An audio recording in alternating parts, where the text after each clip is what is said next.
tardes y benvidos al Concello de Cervo, al Salón de Plenos, e aquí, cerca de Sargadelos. Outros anos, sabedes que este acto celebrábamos sempre en Sargadelos. Cando vivía Isaac Díaz Pardo, que quero que seña para él as primeiras verbas da miña intervención como membro do colectivo cultural Os Aventados e tamén en nome de Airiños do Surco.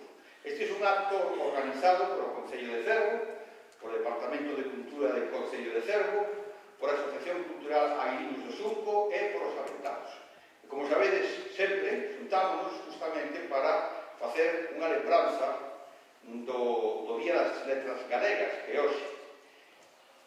Hoxe é un día para lembrar a unha persoa que é aquela persoa que a Real Academia Galega estableceu como personaxe con a súa obra, precisamente para que fixéramos todos unha reflexión sobre o que significa a defensa da identidade galega, o que significa o compromiso con Galicia e, como decía el propio Valentín Paz Andrade, Galiza es o noso traballo.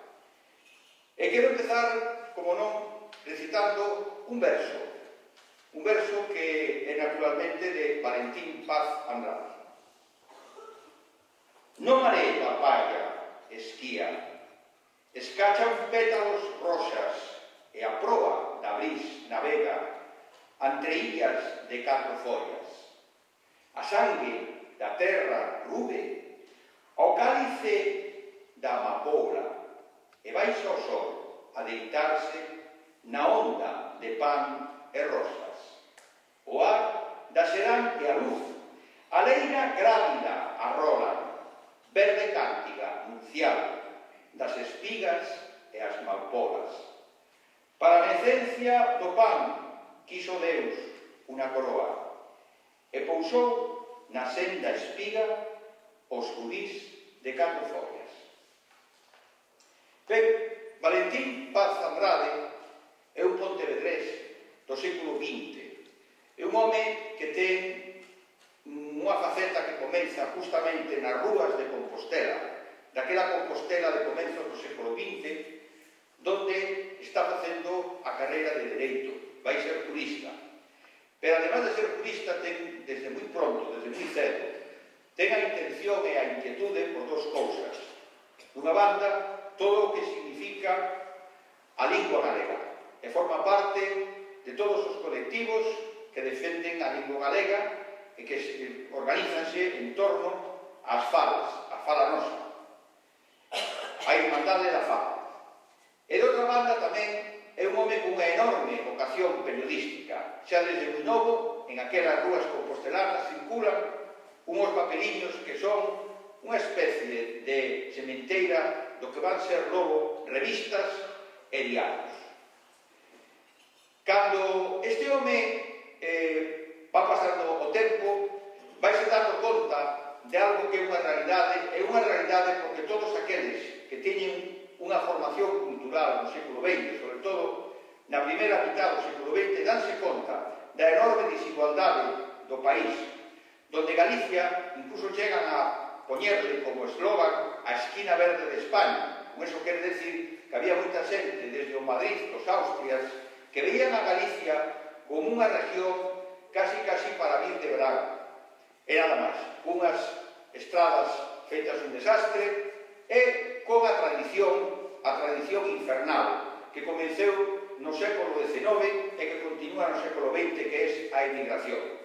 Hai moita xente, como te solo decir moitas veces, que emigra porque morre de fame, pero hai tamén moita xente que emigra porque morre de asco. Este home estuvo en Venezuela, precisamente, estuvo tratando de encontrar a galleguidade que había no outro lado do mar. Pero quizá as dos facetas máis importantes de Valentín Paz Andrade sobre as que temos que reflexionar hoxe, unha é o compromiso político con a democracia. Ele está presente no ano 1936, cando se intenta facer o primeiro Estatuto de Autonomía de Galicia.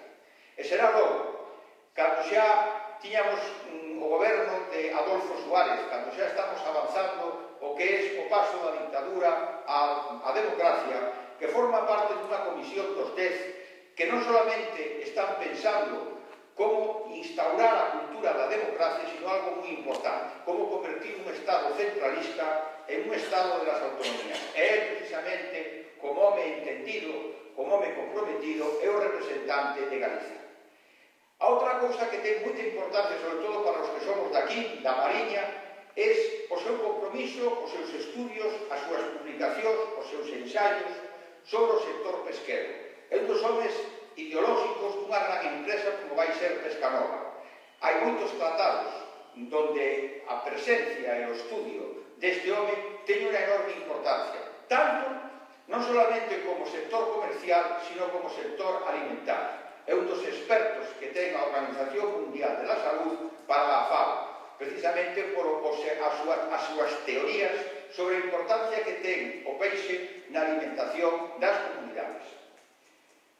Conoce, evidentemente, porque coincide no periodismo e coincide nos traballos por Galicia, a personajes tan importantes como Vilar Ponte, de Viveiro, como Risco, como Maside, e sobre todo a Castelao. O Castelao vai coincidir con él en unha das primeiras revistas que titula Galicia, que precisamente vai desaparecer con a dictadura de Primo de Rivera, e logo vai ter unha gran relación con él durante moitos anos e durante moito tempo, porque son a sementeira do que vai ser todo o movimento galleguista.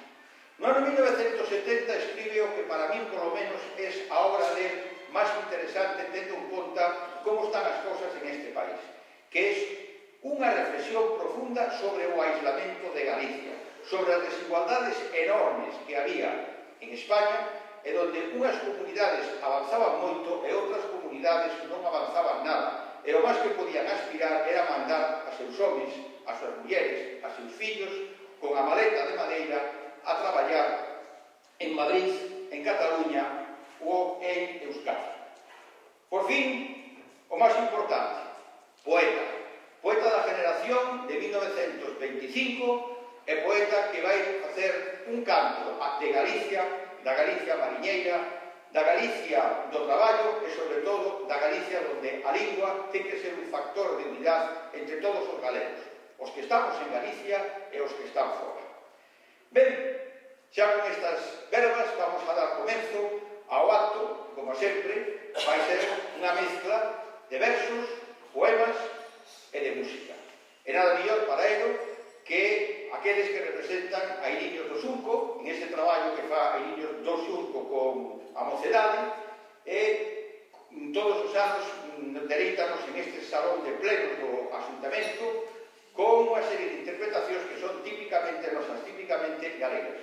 Con todos nosotros, as cantareiras e pandereiteiras de Iriños do Xunco do Concello de Cerro.